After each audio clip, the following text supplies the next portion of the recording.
You check how many people saw it, not once.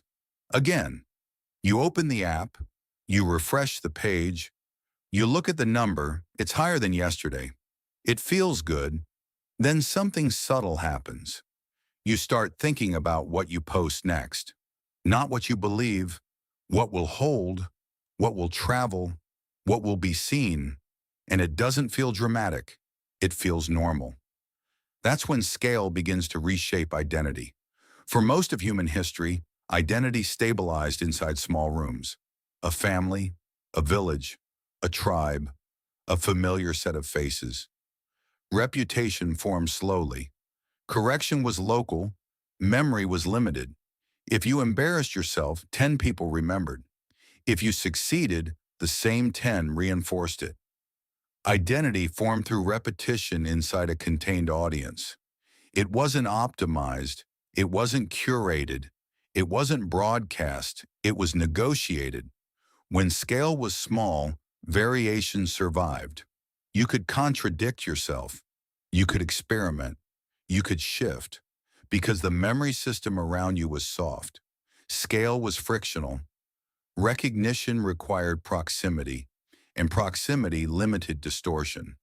But scale no longer requires proximity. Now scale is ambient. You are visible in rooms you never enter, and that changes reinforcement.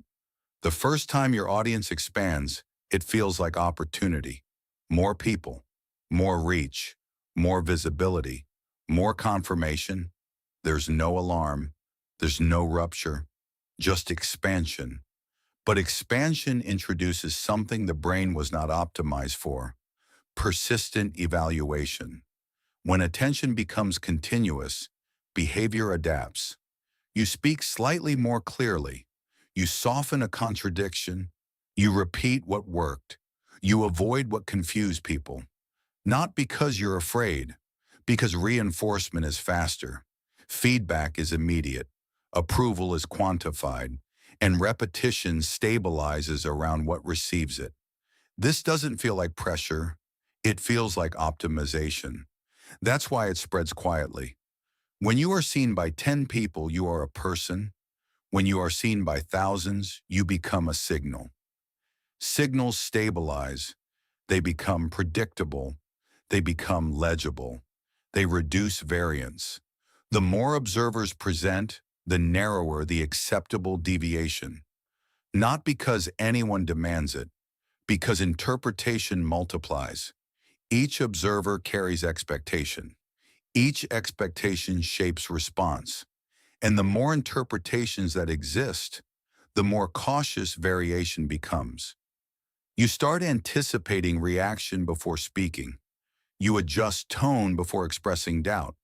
You smooth rough edges before they are questioned. This doesn't feel like fear. It feels like awareness. But awareness at scale introduces structural drag. Every expression must now travel through imagined audiences. And imagined audiences are less forgiving than real ones.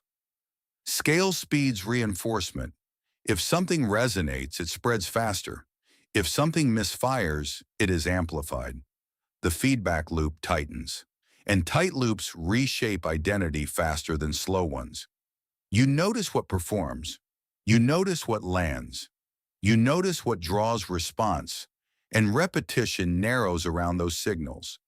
Over time, preference shifts, not because your values changed, because reinforcement changed. The brain is a calibration system. It aligns with reward. When reward becomes public, alignment becomes visible. You don't abandon who you are. You refine it. But refinement under scale reduces randomness. Reduced randomness stabilizes perception.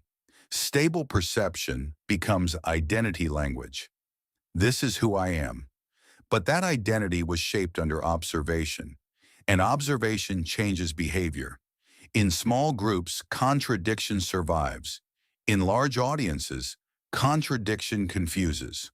Confusion reduces engagement. Reduced engagement reduces reinforcement. And the system learns, not consciously, structurally. You repeat what's legible. You avoid what destabilizes interpretation. You become consistent. Consistency feels mature, but consistency under scale is not the same as authenticity under intimacy. It is performance stability. When the number of observers grows, variance shrinks. You don't try less. You experiment less. You self-correct earlier. You delete faster. You draft more carefully. You filter more frequently. And eventually, the identity presented becomes the identity reinforced, even if it began as adaptation. At first, it's adjustment. Later, it's habit. Eventually, it's identity. You describe yourself using the traits that receive the most recognition. You lean into characteristics that are rewarded. You reduce the parts that create friction. This is not deception, it's stabilization. When you are watched by many, deviation carries cost, not dramatic cost, interpretive cost, and interpretive cost accumulates. Over time, identity becomes less exploratory and more representational. You become what can be understood quickly. You become what scales cleanly. But human identity was not optimized for scale clarity. It was optimized for relational depth. When depth is replaced by breadth, something shifts. Not broken, reshaped. When identity scales, three structural shifts occur. 1. Memory hardens. 2. Deviation shrinks. 3. Self-awareness increases. Hard memory means fewer contradictions survive. Shrinking deviation means fewer experiments occur. Increased self-awareness means more internal editing. Internal editing consumes cognitive bandwidth. The more visible you become, the more you simulate the audience in your mind. Simulation is effort. Effort introduces drag. Drag reduces spontaneity. Spontaneity reduces variation. Variation reduces novelty. Novelty reduces exploration. And exploration once sustained identity growth. Scale replaces exploration with stabilization. That stabilization feels like maturity, but sometimes it is constraint. Here's where the tension sharpens. Did you decide to narrow, or did reinforcement decide for you? When behavior shifts under observation, agency becomes blurred. You still choose, but you choose inside a filtered system, a system shaped by scale. You aren't controlled, you are calibrated. Calibration feels voluntary, but calibration is influenced by what travels, and what travels is shaped by audiences. When the audience becomes global, calibration intensifies, not because anyone commands it, because reward density increases, and the brain responds to density. In previous eras, few people experienced sustained visibility. Today, visibility is ambient. Followers, metrics, analytics, impressions. Even outside public platforms, visibility has expanded. Work is tracked. Opinions are archived. Messages are screenshot. Scale is no longer rare, it is default, which means identity scaling is no longer exceptional. It is common.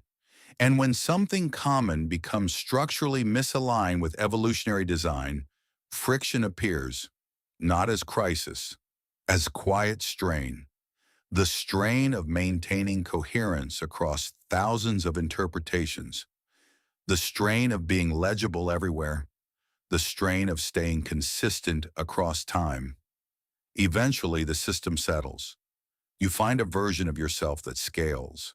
It's polished, it's coherent, it's predictable, it travels well.